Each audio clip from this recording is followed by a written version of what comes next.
하나님의 말씀은 출애굽기 20장 13절 말씀입니다. 출애굽기 20장 13절 말씀 제가 봉독해 드리겠습니다. 살인하지 말라. 아멘.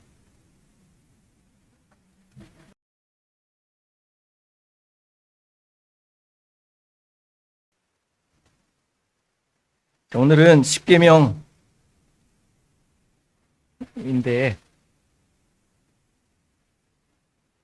오늘도 참 어려운 구절입니다.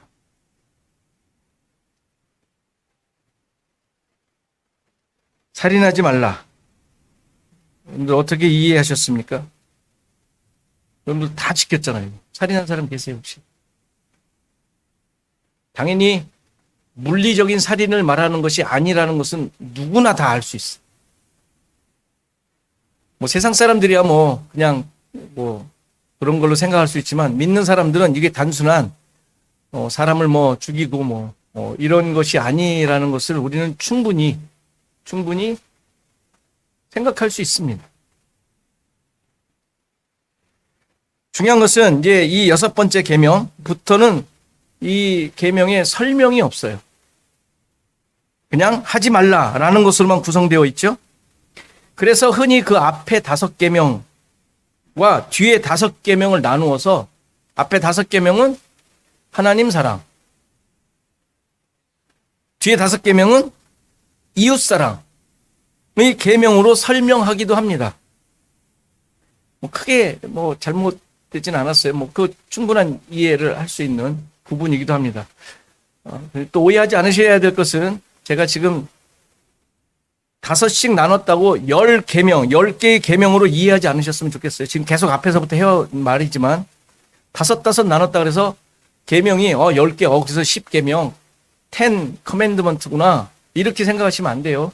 분명히 말씀드렸어요. 10계명의 의미는 10개의 계명이라는 뜻이 아니라 10의 말씀이라는 뜻이에요. 그러니까 10은 성경에서 완전, 완성을 얘기하고 언약을 얘기해요. 그러니까 완전한 하나님의 언약의 말씀이라는 의미가 10계명이라는 뜻이지 10개라는 뜻 아니에요. 손가락 10개가 아니에요. 구성상 지금 5으로 제가 지금 설명하고 있는 거예요. 구성이 그렇게 되어 있는 것으로 보여서. 자, 지금 이제 오늘부터 시작되어지는 이 뒤에 5계명의 주제를 요약한다면 살인, 간음, 도둑질, 거짓 증거, 그리고 욕심내는 것, 탐욕이라고 할 수 있습니다. 이게 그냥 우리가 말하는 이해하는 윤리적인 내용, 윤리 도덕적인 내용이 아니라는 것 우선 여러분들 가지고 계셔야 돼요. 성경에서 말하는 게 그런 내용이 아니라는 거지 이것을 그러니까 해도 된다라는 얘기 아니죠. 아시죠? 윤리 도덕은 여러분들 열심히 지키셔야 돼요. 당연한 거예요, 그거는. 성경에서 그런 뜻 아니래. 그럼 살인해도 되네. 이렇게 이건 IQ 그런 얘기 아닙니다. 자, 이런 것들을 하지 말라라고 지금 이제 그 후반부의 계명이 그렇게 되어 있습니다. 자, 이것을 이제 알기 위해서 좀 더 구체적으로 좀 설명하기 위해서 잘 아는 구절 한 구절을 보도록 하겠습니다. 마태복음 22장 34절에서 40절 말씀입니다.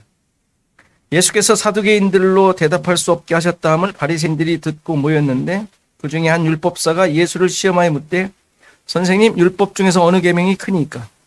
예수께서 이르시되 내 마음을 다하고 목숨을 다하고 뜻을 다하여 주 너희 하나님을 사랑하라 하셨으니 이것이 크고 첫째 되는 계명이요 둘째도 그와 같으니 같다는 얘기예요. 내 이웃을 내 자신과 같이 사랑하라 하셨으니 이 2계명이 온 율법과 선지자의 강령이니라. 어려운 말을 써서 강령, 달려있다라는 뜻이에요. 달려있다. 하나님 사랑과 이웃 사랑이라는 2계명 안에 온 율법과 선지자, 성경 전체를 얘기하는 거예요. 온 율법과 선지자의 가르침이 거기에 다 달려있다라고 얘기하는 것입니다. 한마디로 사랑이 전부다 라고 얘기하는 거예요. 사랑이 전부다. 당연히 이 계명에는 온 율법과 선지자의 가르침 내용에는 당연히 10계명도 들어가겠죠. 예배가 아니죠. 예배가 아닙니다. 전반부가 하나님 사랑이라면 후반부는 당연히 이웃 사랑인 거예요. 하나님 사랑, 이웃 사랑인 거예요. 근데 하나님 사랑과 이웃 사랑은 같은 거라 그랬어요. 그렇다면 하나님 사랑은 이해를 뭐 얼충 하겠어요? 여러분들 하나님 사랑하세요? 어떻게? 여러분들 하나님 어떻게 사랑하시죠? 말로는 하잖아요. 예수님 사랑. 예수님 사랑해요. 찬양도 막 하지 않습니까? 어떻게? 말로만 하면 다예요? 그냥 뭐 저기 어디 뭐 있는 뭐 이름만 들었던 누구 얘기하면 나 그 사람 사랑해. 뭐 이렇게 말할 수 있어요? 그렇지 않습니까? 뭐 쉽지 않은 거예요. 근데 이웃사랑이라고 할 땐 조금 다가와요. 자, 그러면 이웃사랑은 어떻게 하는 것일까요? 우선 이웃이 누구죠? 여러분들 옆에 있는 사람? 네이버? 가까이 있는 사람, 옆집에 있는 사람을 말하는 것이 아니라, 물론 그게 첫 번째 의미라고 할 수 있지만 근본적인 의미는 예수 그리스도를 의미해요. 형제 사랑도 같은 의미죠. 형제를 사랑하는 거, 그 형제가 예수 그리스도 아닙니까? 율법의 결론, 완성이 사랑이잖아요. 하나님 사랑, 예수님 사랑이에요. 그러니까 살인하지 말라라는 말은 원수 같은 존재에 대한 원한을 푸는 그런 살인을 하지 말라는 말이 아니라 사랑해야 할 대상에 대해 사랑하지 않는 것을 살인하지 말라의 기본적인 의미예요. 이해되시죠? 무슨 말인지? 사랑해야 할 대상에 대해 사랑하지 않는 것, 이게 살인하는 것. 그럼 어떤 것이 사랑하지 않는 것일까요? 이것을 산상수훈에서 예수님께서 잘 해석해 주셨죠. 마태복음 5장 21절. 옛사람에게 말한 바 살인하지 말라. 누구든지 살인하면 심판을 받게 되리라 하였다는 것을 너희가 들었으나, 이 이야기죠. 지금 오늘 읽은. 그렇죠? 나는 너희에게 이르노니 형제에게 농하는 자마다 심판을 받게 되고 형제를 대하여 나가라 하는 자는 공회에 잡혀가게 되고 미련한 놈이라 하는 자는 지옥불에 들어가게 되리라. 살인에 대한 의미를 정확하게 말씀해 주셨죠. 형제에게 노하는 것, 나가라 하고 욕하는 것, 미련한 놈이라라고 뭐 여러 가지로 해석할 수, 뭐 인격을 모독하는 뭐 이런 식의 뭐 그렇게 말하는 것을 살인이라고 얘기합니다. 그러니까 쉽게 말해서 미워하는 모습을 얘기하는 거예요. 미워하는 모습 아니에요? 노하는 거, 미워하는 거. 나가라. 무슨 욕의 한 종류라고 얘기를 해요. 그러니까 미워하는 것, 이게 사랑하지 않는 것이죠. 아까 말씀드린 대로 형제는 1차적으로 이웃, 옆에 있는 잘 아는 사람들을 얘기할 수도 있겠지만 근본적으로는 예수 그리스도에 대한 반응. 예수님께서 재판받으시고 고난받으시고 십자가에 달리실 때 그 주변에 있던 수많은 사람들이 어마어마한 저주와 모욕을 했죠. 그게 살인하는 것. 형제를 살인한 모습들이죠. 그러면 이런 정도라고 이해가 된다면 나와는 크게 또 관련이 없을 것 같은 생각이 들어요. 그렇죠? 근데 예수님 뭐 모욕했어요? 아, 주여, 어찌 나에게 이런 일을 벌이십니까? 뭐 이런 정도? 그렇죠? 불평? 혹시 그렇게 생각할지 모르지만 그러나 예수님의 고난과 십자가는 아주 중요한 구원 사역이죠. 그렇죠? 그것으로 인해 죄인이 구원을 받았고 하나님의 백성을 만드시는 하나님의 계획이 성취된 거예요. 다시 말해서 이 구원 역사를 조롱하는 것은 왜 조롱했겠어요? 왜 조롱해요? 그 사람들이 예수님 주위에서 조롱했던 게 뭐예요? 아우, 지가 뭐라고 하더만, 하나님의 아들이라고 하더만, 응? 야, 너 구원자라며. 너부터 한번 구원해 보시지? 뭐 이런 식의 비난을 했잖아요. 그러니까 그거를, 구원 역사를 조롱하는 것은 자기 기준과 자기의 이해, 자기의 관점으로 얘기한 거예요. 그렇죠? 하나님의 관점이 아닌 거예요. 그러니까 자기의 관점으로 하나님을 판단하는 것, 하나님의 일하심을 판단하고 말하는 것, 이게 조롱하는 거라고. 예수님의 그 조롱받는 대상에서 분명하게 드러났잖아요.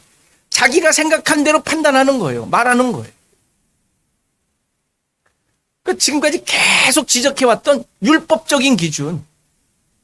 율법적인 기준이 뭐예요? 자기의 주관과 자기의 뜻대로 행하는 것, 하나님 앞에서. 이 율법적인 기준으로 살아가는 신자라고 말하고 있는 자들의 모습이잖아요. 율법을 가지고 있었던 자들의 모습. 그런 관점으로 사는 삶, 이게 하나님의 구원에 대해 오해하며 자기 기준으로 판단하고 있는 모습이에요. 지금 말하는 대로 형제를 살인하는 것이죠. 그러니까 이런 관점은 지금 현대의 모든 신자들도 예외가 될 수가 없네요. 가만히 생각해 보니까. 그렇지 않습니까? 내 기준과 내 만족을 따라 믿음 생활하지 않습니까? 안 그래요?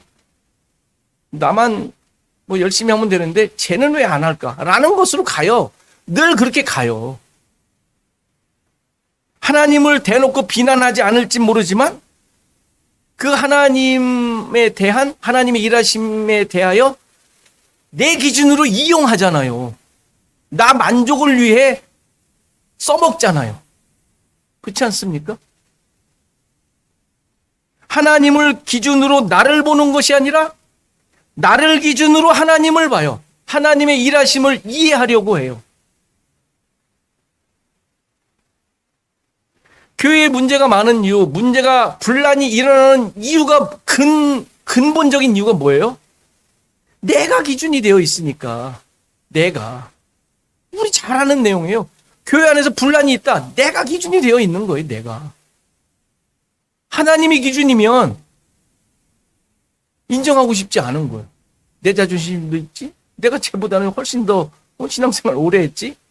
그럼 내가 배운 게 더 있는데 내가 그래도 뭐 생각한 게 맞지 않겠어? 라는 것으로 우겨대는 거 아닙니까? 이게 다 살인하는 이유가 돼요. 살인하는. 살인 그러니까 너무 사람 죽이는 거에만 자꾸 생각되어 있는데 그 의미가 아니라고 지금 설명드리는 거예요. 그러면 난 또 그 정도까지는 아닌데 라고 생각하실지 몰라서 한 가지 중요한 의미를 또 말씀드리겠습니다. 여기서 살인하다라는 단어의 히브리어 원 의미가 이게 또 중요한데 히브리어가 라차흐라는 히브리어예요. 살인하다. 여기서 써 있는 살인하지 말라 할 때 라차흐인데 이 단어의 본래 의미가 산산조각이 되도록 부수다라는 뜻이에요. 그러니까 살인하지 말라 이렇게 쓰면 안 되고 원래 의미를 살린다면 산산조각 내어 부수지 말라 이렇게 말해야 돼요. 깨뜨리고 나누고 흩뜨러뜨린다는 이야기죠. 그렇다면 원래 하나로 되어 있던 것을 무너뜨렸다는 얘기 아니에요. 하지 말라고 했으니까 하나가 되어 있는데 그것을 지금 깨려고 하는데 깨지 말라 이 이야기잖아요. 원어의 원래 의미를 살린다면 원래 죽이다라는 단어가 몇 가지가 있어요. 뭐 대표적으로 쓰는 게 한 3가지 있다고 합니다. 근데 이 라차흐라는 단어는 동물에는 사용하지 않고 인간에게만 쓴 단어예요. 인간에게만. 사람에게만. 사람에 관련돼요. 그리고 더 중요한 사용처가 있는데 십계명에 근거하여 언약적 명령을 남용하는 것을 설명할 때 언약적 명령을 남용하는 것을 설명할 때 이 단어를 썼고 여호와 하나님과 함께 언약을 맺기 원하는 자들에 대해 요구하실 때 이 단어를 썼어요.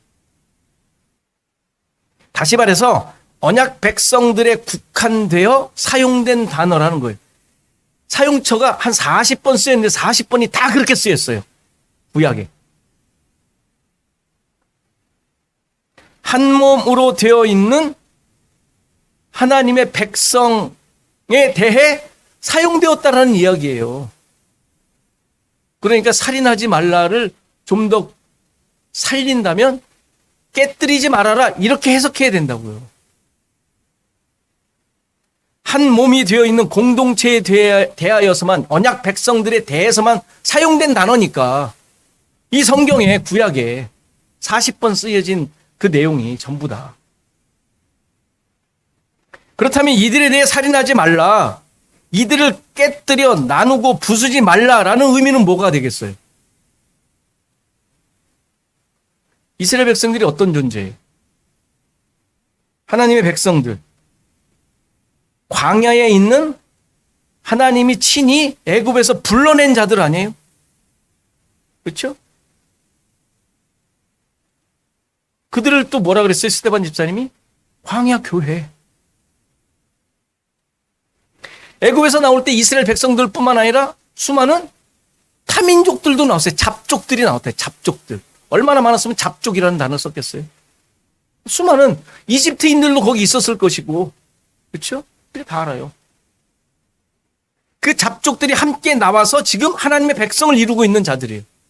그들에 대해서 이야기할 때 이 단어를 썼다고요. 깨지 말라고. 그러니까 지금 이들에게 그렇게 말하는 거예요. 깨뜨리지 말라. 나누지 말라. 한 몸 된 자들을 산산조각내지 말라라고 말씀하시는 거예요. 이렇게 살인하다라는 의미는 하나된 존재들임을 깨닫지 못하고 떨어져 나가도록 하는 거. 십계명을 통하여 하나님의 뜻과 목적을 말씀하고 계시는데 그 약속을 듣지 않는 거, 또 들으려고 하지 않는 거, 이것이 살인하고 있는 것임을 보여주고 있는 거예요. 그거 하지 마요. 하나님의 약속, 너희들을 향하여 내가 지금 무슨 약속을 하고 있는지 잘 들어! 라는 게 살인하지 말라는 뜻이에요. 거기에 너희들이 하나 된 자들이야. 내가 지금 이끌고 있는 것에 한 목적을 향하여 가고 있는 한 공동체야. 이거 깨뜨리지 마. 라고 말하고 있는 거예요, 지금.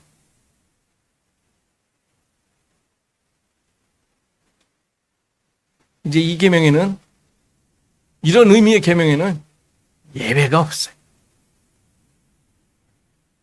아닐 것 같은 생각들이 들었던, 이 계명은 나하고 조금 거리가 있는 것 같다고 생각되어졌던 의미가 이제 싹 없어졌으리라 생각이 돼요.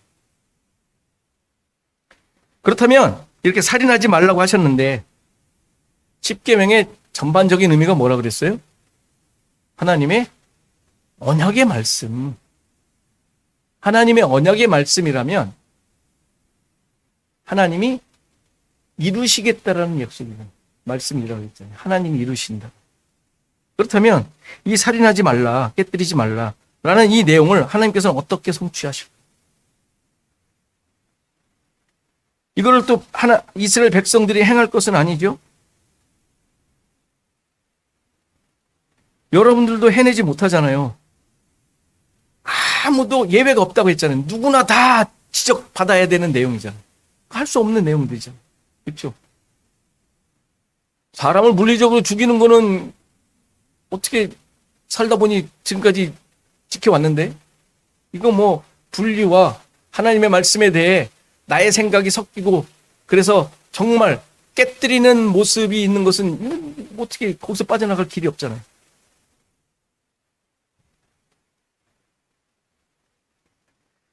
하나님의 백성들이 어떻게 하나가 되었죠? 한 몸을 이룬 근거가 무엇이죠? 이것을 이해하도록 하는 한 장치가 있었어요. 민수기 35장을 보면 우리가 잘 아는 도피성에 대한 기록이 나와요. 도피성. 고의가 아닌 부지 중에 살인한 경우 도피성이라는 성읍으로 피하게 했고 거기서 재판을 받아 그게 사실이면 목숨을 부지할 수 있도록 해줬어요. 중요한 것은 목숨을 부지했지만 거기서 살아야 된다는 사실이에요. 언제까지? 언제까지? 언제까지? 그 성읍에 있는 제사장이 죽을 때까지. 그 성읍에 있는 제사장이 죽을 때까지 하루 만에 죽었어.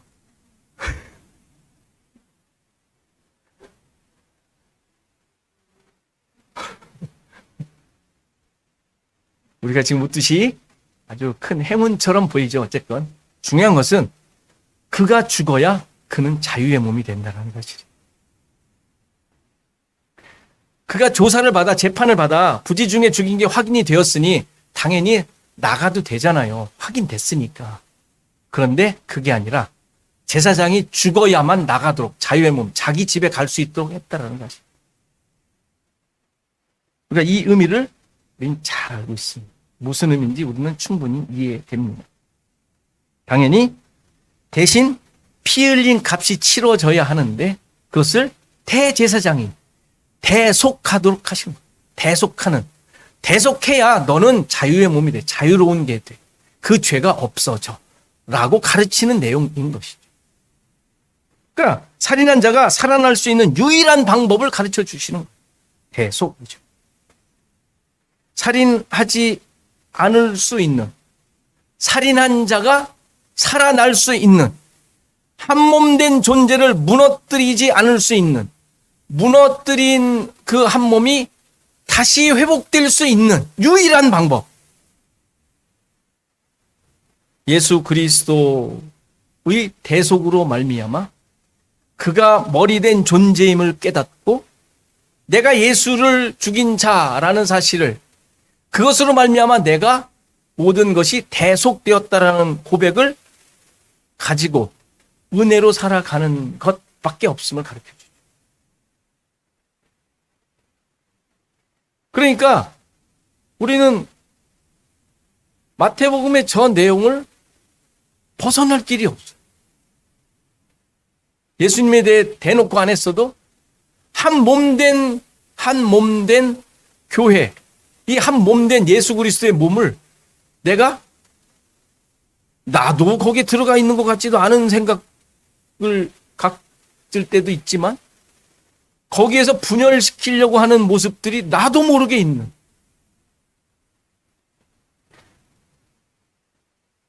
그런 존재들인데 바로 이 도피성을 통하여 가르쳐 주신 누군가 대속이 되었고 내가 살인한 자, 대속받지 않으면 전혀 살아날 길이 없다는 것을 고백하는 자.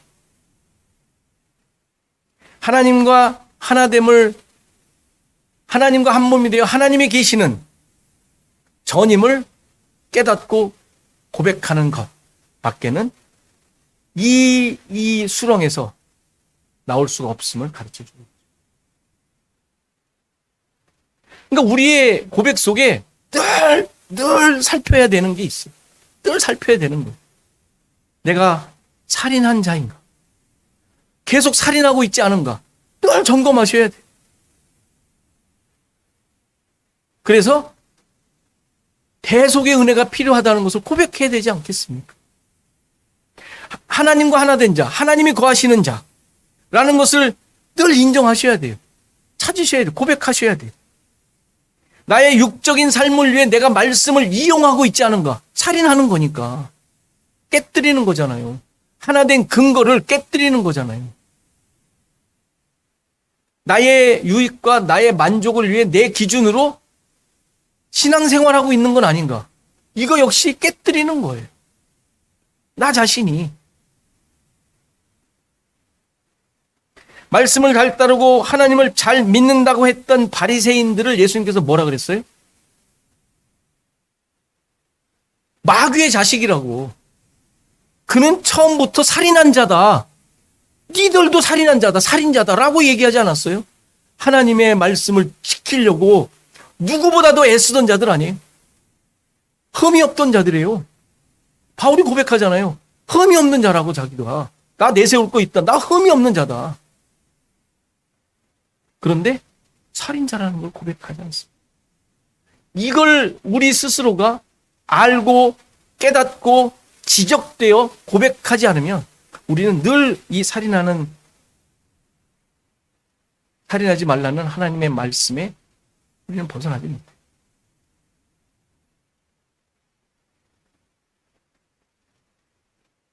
우리 모두 한 사람 한 사람이 하나님과 하나 된 존재, 하나님이 거하시는 성전.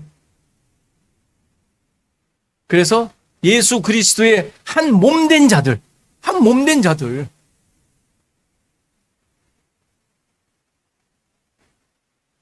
십자가만을 의지하며 그로 말미암아 주어진 생명을 품은 교회, 공동체라는 사실을 우리는 고백하며 살아야 돼. 이게 살인하지 말라를 우리의 삶 속에 가져오고 또 하나님의 놀라운 은혜가 임하게 되는 유일한 방법, 다른 방법. 이러한 은혜와 고백이 여러분들의 삶 속에 가득하게 넘치는 우리 시애틀 조언역교회 성도이기를 간절히 바랍니다.